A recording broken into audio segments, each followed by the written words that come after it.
नमस्कार, आकाशवाणी से प्रस्तुत है समाचार प्रभात।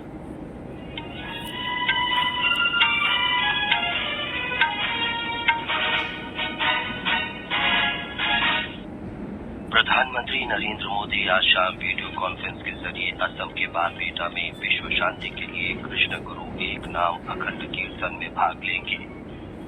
त्रिपुरा, मेघालय और नागालैंड में चुनावी गतिविधियां तेज। विख्यात फिल्म निर्माता के विश्वनाथ का हैदराबाद में निधन। भारत ने ऑस्ट्रेलिया में खालिस्तानी उग्रवादियों की हिंसक घटनाओं की कड़ी निंदा की। स्थानीय अधिकारियों से घटना की जांच और अपराधियों को दंडित करने का आग्रह किया। और ढाका में सैफ अंडर 20 महिला फुटबॉल चैंपियनशिप में आज भारत का पहला मैच भूटान से होगा।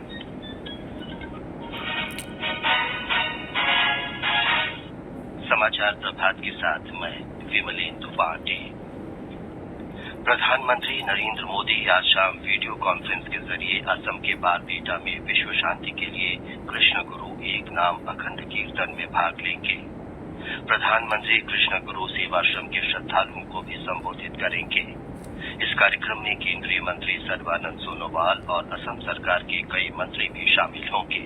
एक रिपोर्ट। पहली बार कोई प्रधानमंत्री कृष्ण गुरु सेवाश्रम के किसी कार्यक्रम में शिरकत करेगा। विश्व शांति के लिए कृष्ण गुरु एक नाम अखंड कीर्तन कृष्ण गुरु सेवाश्रम में 6 जनवरी से 1 महीने तक चलने वाला कार्यक्रम है। गौरतलब है कि कृष्ण गुरु सेवाश्रम की स्थापना वर्ष 1974 में निचले असम के बरपेटा जिले के नक्षत्र गांव में की गई थी। कृष्ण गुरु सेवाश्रम ने शिक्षा, स्वास्थ्य और आध्यात्मिकता के क्षेत्र में काम किया है। मानस प्रदीप शर्मा, आकाशवाणी समाचार, गुवाहाटी। त्रिपुरा, मेघालय और नागालैंड में चुनावी गतिविधियां तेज हो गई है। त्रिपुरा में विधानसभा चुनाव का प्रचार जोर पकड़ता जा रहा है। भारतीय जनता पार्टी के राष्ट्रीय अध्यक्ष जगत प्रकाश नड्डा समेत पार्टी के शीर्ष नेता अमरपुर और बाबियाचेरा में चुनावी सभाओं को संबोधित करेंगे। श्री नड्डा के अलावा केंद्रीय मंत्री स्मृति ईरानी भी नलचार और टाउन बोर्दोवली में पार्टी प्रत्याशियों के समर्थन में चुनावी रैली में भाग लेंगे। राज्य में मतदान 16 फरवरी को होगा और 2 मार्च को मतगणना होगी। इसी दिन मेघालय और नागालैंड विधानसभा चुनाव के वोटों की गिनती भी होगी। मेघालय में विधानसभा चुनाव के लिए नामांकन दाखिल करने की प्रक्रिया चल रही है। 7 फरवरी तक नामांकन पत्र दाखिल किए जा सकते हैं। मेघालय के मुख्य निर्वाचन अधिकारी FR खारकोनकोर ने अन्य अधिकारियों के साथ कल दक्षिण गारो हिल्स क्षेत्र में चुनावी तैयारियों की समीक्षा की। ब्यौरा हमारे संवाददाता से। सत्ताधारी गठबंधन मेघालय डेमोक्रेटिक अलायंस का हिस्सा रही hill state people's democratic party ने कल अपना घोषणा पत्र जारी किया। पार्टी ने अपने घोषणा पत्र में संविधान के अनुच्छेद 371 के तहत खासी जयंतिया स्वतंत्र राज्य की मांग को दोहराया है। इस बीच बागमारा से निर्दलीय विधायक सैमुल संगमा ने कल विधानसभा की सदस्यता से त्याग पत्र दे दिया। उन्हें भारतीय जनता पार्टी ने इसी सीट से अपना उम्मीदवार बनाया है। भारतीय जनता पार्टी ने कल सभी 60 सीटों के लिए अपने उम्मीदवारों का ऐलान कर दिया। सुशील चंद्र तिवारी, आकाशवाणी समाचार, शिलांग। भारतीय जनता पार्टी ने नागालैंड में national democratic progressive party NDPP के साथ गठबंधन में आगामी विधानसभा चुनाव लड़ने का फैसला किया है। भाजपा 20 सीटों पर और NDPP 40 सीटों पर चुनाव लड़ेगी। नागालैंड और मेघालय विधानसभा के लिए एक ही चरण में 27 फरवरी को मतदान होगा। दोनों विधानसभाओं में 60-60 सदस्य हैं। वित्त मंत्री निर्मला सीतारामन ने कहा है कि सरकार ने बुनियादी ढांचे में निवेश को बढ़ावा देने और कल्याणकारी योजनाओं को जारी रखने के लिए राज्य सरकारों को 50 साल के ब्याज मुक्त ऋण को 1 और साल के लिए जारी रखने का फैसला किया है। अगले वित्त वर्ष के केंद्रीय बजट में सरकार ने इसके लिए 1,30,000 करोड़ रुपए के परिव्यय का प्रस्ताव किया है। नई दिल्ली में उद्योग निकाय फिक्की के साथ बातचीत में श्रीमती सीतारामन ने कहा कि वर्ष 2022-23 में राज्यों को ब्याज मुक्त ऋण के लिए 1 लाख करोड़ रुपए निर्धारित किए गए थे। उन्होंने कहा कि इसमें से 80% का इस्तेमाल राज्य अपनी जरूरत के अनुसार करेंगे और 20% हिस्सा एक राष्ट्र एक राशन कार्ड योजना जैसी कल्याणकारी योजनाओं के लिए होगा। केरल के वित्त मंत्री KN बालागोपाल आज सवेरे 9 बजे विधानसभा में राज्य का बजट प्रस्तुत करेंगे। कल विधानसभा में बजट से पहले की आर्थिक समीक्षा पेश की गई थी। राज्य विधानसभा में प्रस्तुत आर्थिक समीक्षा में कहा गया है कि वर्ष 2021-22 में राज्य की अर्थव्यवस्था मजबूत हुई है। ये समाचार आकाशवाणी से प्रसारित किए जा रहे हैं।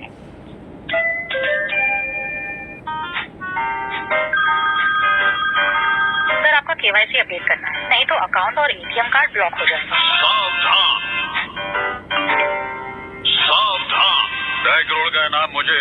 देखिए, अनजाने कॉल्स, फर्जी ईमेल्स, लिंक्स और जाली ऐप से अपना पिन, ओटीपी, पासवर्ड कभी भी किसी के साथ शेयर न करें। आप रहेंगे सावधान तो नहीं होगा नुकसान। आरबीआई कहता है, जानकार बनिए, सतर्क रहिए। खुजली झटपट दूर करे, वही नाम वही काम, कुछ भी नहीं बदला। चर्म रोगों का दुश्मन लालिम लोशन। समाचार प्रभात में आपका फिर स्वागत है। केंद्रीय विद्युत मंत्री राजकुमार सिंह ने कहा है कि वैश्विक ऊर्जा चुनौतियों से निपटने के लिए भारत की अध्यक्षता में G20 देशों की ऊर्जा संक्रमण कार्यकारी समूह की पहली बैठक भारत में होगी। नई दिल्ली में संवाददाता सम्मेलन में श्री सिंह ने कहा कि प्रमुख अंतर्राष्ट्रीय आर्थिक मुद्दों पर चर्चा और मजबूत आधार तैयार करने की दिशा में ये बैठक महत्वपूर्ण भूमिका निभाएगी। भारत इस महीने की 5 तारीख से 7 तारीख तक बेंगलुरु में G20 देशों की ऊर्जा संक्रमण कार्यकारी समूह की बैठक का आयोजन कर रहा है। भारत ने ऑस्ट्रेलिया में खालिस्तानी उग्रवादियों की हिंसक घटनाओं की कड़ी निंदा की है। नई दिल्ली में विदेश मंत्रालय के प्रवक्ता अरिंदम बागची ने संवाददाताओं को बताया कि ऑस्ट्रेलिया के अधिकारियों के साथ ये मुद्दा उठाया गया है। उन्होंने कहा कि स्थानीय अधिकारियों से इस घटना की जांच और अपराधियों को दंडित करने का आग्रह किया गया है। We have been repeatedly taking up with the Australian authorities our concerns about actions by such elements, including those that are proscribed terrorist organizations. In fact, we have also conveyed our firm rejection of the so-called Khalistan referendum and the politically motivated exercises by extremist elements. Sri Lanka के स्वतंत्रता दिवस समारोह में भाग लेने के लिए विदेश राज्य मंत्री वे मुरलीधरन आज श्रीलंका के 2 दिन के दौरे पर रहेंगे। यात्रा के दौरान वे श्रीलंका के राष्ट्रपति और विदेश मंत्री के साथ अलग अलग द्विपक्षीय वार्ता भी करेंगे। श्री मुरलीधरन भारतीय समुदाय के सदस्यों के साथ भी बातचीत करेंगे। सरकार ने कहा है कि डीजे यात्रा योजना कोलकाता, पुणे, विजयवाड़ा और हैदराबाद हवाई अड्डों पर इस वर्ष मार्च तक लागू कर दी जाएगी। डीजे यात्रा योजना में हवाई अड्डों पर बायोमेट्रिक बोर्डिंग प्रणाली का उपयोग किया जाता है। इसमें यात्री की पहचान चेहरा तकनीकी के जरिए की जाती है। नागर विमानन मंत्रालय ने कहा है कि डीजे यात्रा पूरे देश में चरणबद्ध तरीके से लागू की जाएगी। पहले चरण में दिल्ली, बेंगलुरु और वाराणसी हवाई अड्डों पर इसे पिछले वर्ष दिसंबर में लागू कर दिया गया था। डीजे यात्रा का उद्देश्य विमान यात्रियों को बिना किसी कठिनाई के हवाई अड्डों पर यात्रा सुविधा प्रदान करना है। उत्तर प्रदेश विधान परिषद चुनाव नतीजों की मतगणना जारी है। बरेली में भाजपा उम्मीदवार जयपाल सिंह और झांसी में बाबूलाल तिवारी आगे चल रहे हैं। कानपुर शिक्षक सीट पर निर्दलीय उम्मीदवार राज बहादुर सिंह चंदेल आगे चल रहे हैं। महाराष्ट्र विधानसभा परिषद के चुनाव में महाराष्ट्र विकास अघाड़ी को 2 सीटें मिली हैं, जबकि भारतीय जनता पार्टी और निर्दलीय प्रत्याशी ने एक सीट पर जीत हासिल की है। उत्तराखंड में 4 धाम यात्रा के लिए तैयारियां शुरू हो गई हैं। राज्य सरकार इस संबंध में आवश्यक कदम उठा रही है। इस यात्रा की अंतिम रूपरेखा गढ़वाल कमिश्नर सुशील कुमार की अध्यक्षता में 7 फरवरी को ऋषिकेश में होने वाली बैठक में तैयार की जाएगी। यात्रा 22 अप्रैल से शुरू होगी। हमारे संवाददाता ने बताया है कि केदारनाथ धाम के कपाट खुलने की तारीख 18 फरवरी महाशिवरात्रि के दिन तय की जाएगी। एक रिपोर्ट। इस वर्ष की बड़ी भारी संख्या में श्रद्धालु, पर्यटक, तीर्थयात्रक हमारे प्रदेश में आएंगे, धामों की यात्रा करेंगे। इस वर्ष भी जब भारी भीड़ धामों में उमड़ेगी, उसका आकलन किया है, हमारे समक्ष क्या चुनौतियां होगी, उस अनुरूप यात्रा समाप्त होने के पश्चात से हमारी स्तर से तैयारियां प्रारंभ कर दी गई थी। जिला प्रशासन हो या प्रदेश सरकार हो, हर स्तर पर यात्रा को लेकर के कार्य योजना तैयार की जा रही है और जो यात्रा से संबंधित जो विभिन्न एजेंसियां हैं, विभाग है, उनके बीच में निरंतर बातचीत हो रही है, बैठकें हो रही है और चर्चा वार्ता के पश्चात में कार्य योजना तैयार की जा रही है। महान फिल्म निर्माता और दादा साहब फाल्के पुरस्कार से सम्मानित के विश्वनाथ का हैदराबाद के एक निजी अस्पताल में निधन हो गया। वे 92 वर्ष के थे। वर्ष 2016 में उन्हें भारतीय सिनेमा में योगदान के लिए दादा साहब फाल्के पुरस्कार से सम्मानित किया गया था।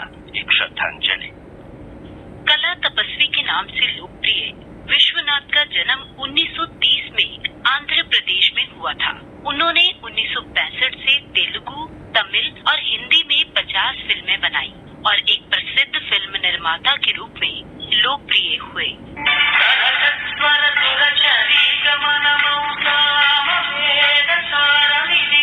ध्वनि कलाकार के रूप में अपने फिल्मी करियर की शुरुआत करते हुए उन्होंने शंकर भरणम, सागर संगमम, स्वाति मुत्यम, सप्तपदी, कामचोर, संजोग और जाग उठा इंसान जैसी पुरस्कृत फिल्मों का निर्देशन किया।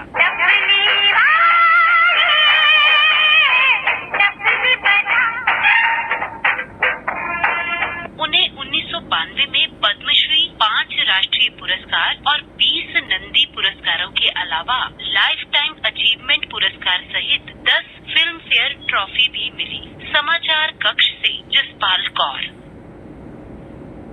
सैफ अंडर 20 महिला फुटबॉल चैंपियनशिप में आज ढाका में भारत की टीम का पहला मैच भूटान से होगा।